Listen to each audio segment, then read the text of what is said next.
Kami akan menjelaskan tentang modernisasi Islam terhadap perkembangan Islam di Indonesia. Kami dari kelompok 10, Eli Nuria Rahmatika, Siti Aida Dinda Maratus Soliha, dan Ibnu Hafiz akan membahas tentang pengertian modernisasi Islam, perkembangan gerakan modernisasi Islam, pengaruh gerakan modernisasi Islam terhadap perkembangan Islam di Indonesia, bentuk-bentuk modernisasi Islam, tokoh-tokoh modernisasi Islam, dan kesimpulan lalu penutup. Pengertian modernisasi Islam mulai dari kata istilah modern, dari kata Latin modernus yang artinya baru saja. Pengertian modern bukan hanya mengacu pada zaman yang lebih penting, mengacu kepada cara berpikir dan bertindak. Peradaban modern ditandai oleh dua ciri utama, yaitu rasionalisasi dan teknilisasi. Adapun kaitan dengan Islam, modernisasi dimaknai sebagai upaya menafsirkan Islam melalui pendekatan rasional untuk menyesuaikan perkembangan zaman dengan melakukan adaptasi dengan perubahan-perubahan yang terjadi di dunia modern yang sedang berlangsung. Adapun perkembangan gerakan modernisasi Islam, pemikiran pembaruan atau modernisasi dalam Islam timbul sebagai hasil kontak yang terjadi antara dunia Islam dan Barat. Dengan adanya kontak itu, umat Islam pada abad ke-19 sadar bahwa mereka telah mengalami kemunduran dibandingkan dengan Barat. Kesadaran itu membuat umat Islam berusaha mengejar ketertinggalan serta memulihkan kembali kekuatan Islam seperti sebelumnya. Upaya ini pada umumnya didorong oleh dua faktor yang saling mendukung. Faktor yang pertama yaitu pemurnian ajaran Islam dari unsur asing yang dipandang sebagai penyebab kemundurannya Islam. Pembaruan ini ditandai dengan kemunculan gerakan Wahabiyah di Arabi, kemudian gerakan Sanusiah di Afrika Utara. Faktor yang kedua yaitu gagasan untuk menimba ilmu pengetahuan dari Barat. Gerakan modernisasi ini pun akhirnya merambah ke dunia politik. Gagasan politik yang pertama muncul adalah gagasan pan-islamisme. Islamisme itu artinya persatuan Islam sedunia. Yang awalnya gagasan ini diusung oleh Wahabiyah di Arabi dan Sanusiah. Namun baru disuarakan dengan lantang oleh tokoh pemikir Islam terkenal seperti Jamaluddin Al-Afghani yang berasal dari Afghanistan. Ia mengajarkan solidaritas pan-Islam dan pertahanan terhadap imperialisme di Eropa dengan kembalinya Islam. Bersama muridnya yaitu Syekh Muhammad Abduh dari Mesir.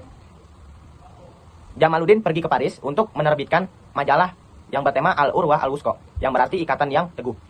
Abduh menjadi pemimpin redaksi dan Jamaluddin menjadi redaktur politik majalah tersebut. Sebar di kawasan Timur Tengah, Afrika Utara, India, dan kota-kota besar di Eropa.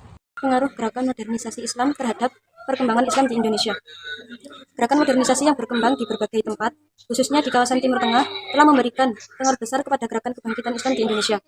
Ide gerakan pembaruan tersebut masuk ke Indonesia melalui berbagai aliran. Di antaranya yaitu lewat kontak para intelektual Muslim Tengah dari kontak jamaah haji dan jamaah luar. Bermula dari pembaruan, pemikiran dan pendidikan Islam di Minangkabau yang disusul oleh pembaruan pendidikan yang dilakukan oleh masyarakat Arab di Indonesia, yang ditandai dengan berdirinya organisasi Jamiatul Khair. Organisasi ini terbuka untuk semua golongan muslim, namun mayoritas anggotanya adalah masyarakat Arab. Kebangkitan Islam ini semakin berkembang membentuk organisasi sosial keagamaan, seperti Serikat Dagangan Islam atau SDI di Solo, Persyarikatan Ulama Majalengka, Muhammadiyah di Yogyakarta, Persatuan Islam atau Persis, Nahdlatul Ulama di Surabaya, dan Persatuan Tarbiyah Islam di Bandung. Selanjutnya, muncul partai politik seperti Serikat Islam (SI) yang merupakan kelanjutan dari SDI, Persatuan Muslim Indonesia atau PERMI di Pandang Panjang, yang merupakan kelanjutan dari perluasan dari organisasi pendidikan Thalib, dan Partai Islam Indonesia atau PII pada tahun 1918. Organisasi-organisasi sosial keagamaan ini dan organisasi yang didirikan kaum terpelajar menandakan tumbuhnya benih-benih nasionalisme dalam pengertian modern, yang kemudian hari berperan aktif dalam pengertian modern yang di kemudian hari memperoleh kemerdekaan Indonesia. Bentuk-bentuk modernisasi Islam di Indonesia.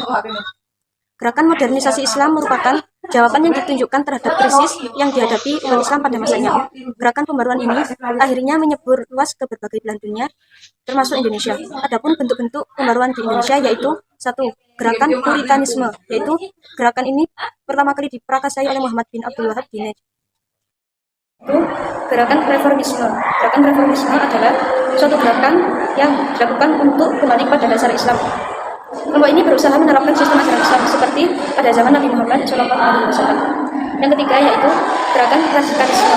Gerakan radikalisme adalah suatu cara yang dilakukan oleh para pembaruan Islam untuk membangkitkan kembali semangat masyarakat Islam sehingga mereka akan menjadi masyarakat yang maju. Namun sebelum itu unsur-unsur yang terdapat dalam ajaran Islam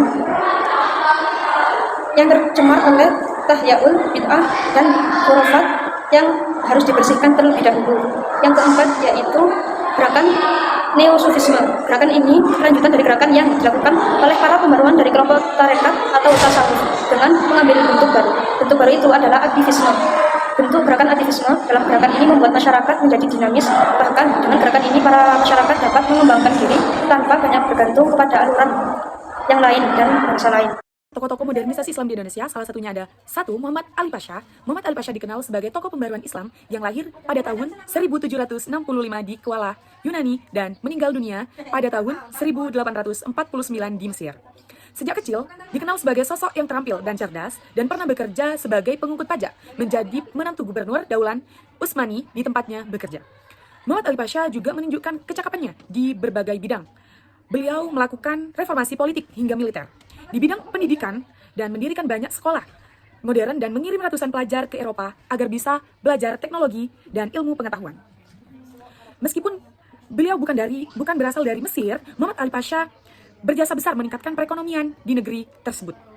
Beliau membangun sistem irigasi, bahkan penyelesaian pembangunan terusan kuno dan menghubungkan Alexandria dan Sungai Nil. Semua usahanya pun menguntungkan pertanian yang menjadi sektor andalan Mesir waktu itu. Dan kedua ada Jamaluddin Al-Afghani. Jamaluddin Al-Afghani lahir pada tahun 1838 di Asadabad, Afghanistan, dan beliau meninggal dunia pada tahun 1897. Beliau pernah berkeliling ke banyak negara dan menguasai berbagai bidang ilmu, mulai dari agama, filsafat, hukum, dan sains, bahkan kedokteran hingga astronomi. Di dunia politik, Al-Afghani sendiri pernah diangkat sebagai Perdana Menteri di negaranya sendiri.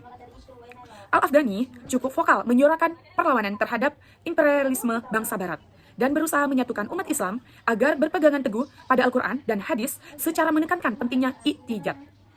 Karena pemikiran pembaruan inilah Al-Afghani terus dikuasai oleh pihak Barat. Dan ada juga yang ketiga, Muhammad Abduh. Muhammad Abduh dilahirkan di Mesir pada tahun 1849. Muhammad Abduh telah menjadi penghafal Al-Quran di usia 12 tahun. Dikenal memiliki semangat belajar yang tinggi dan pengetahuan diketahui pernah ke Kairo untuk belajar Al-Azhar. Juga mendalami banyak bidang ilmu di bawah bimbingan Jamaluddin Al-Afghani.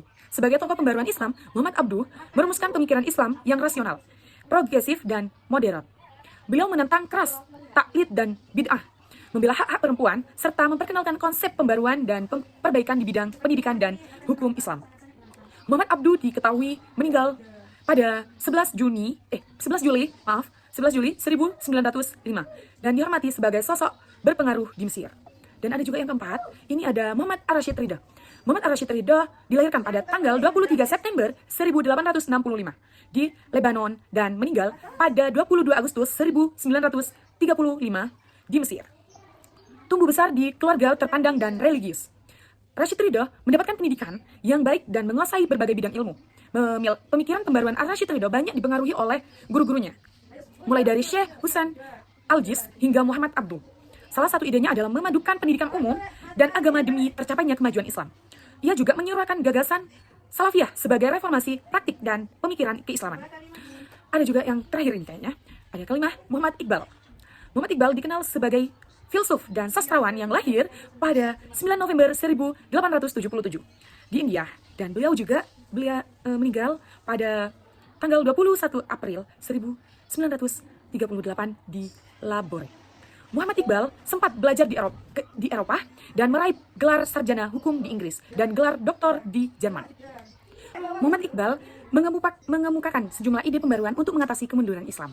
Ada beberapa penerapan konsep dinamisme Islam, menekankan pentingnya ittihad dengan mencurahkan kemampuan intelektual serta menyerukan agar umat Islam bergerak menciptakan dunia baru yang bisa menjadi model peradaban.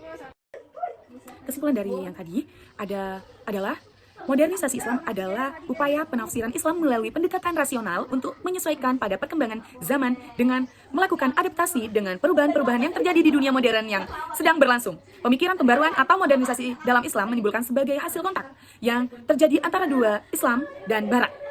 Dengan adanya kontak itu, umat Islam sadar bahwa mereka telah mengalami kemunduran dibandingkan dengan Barat.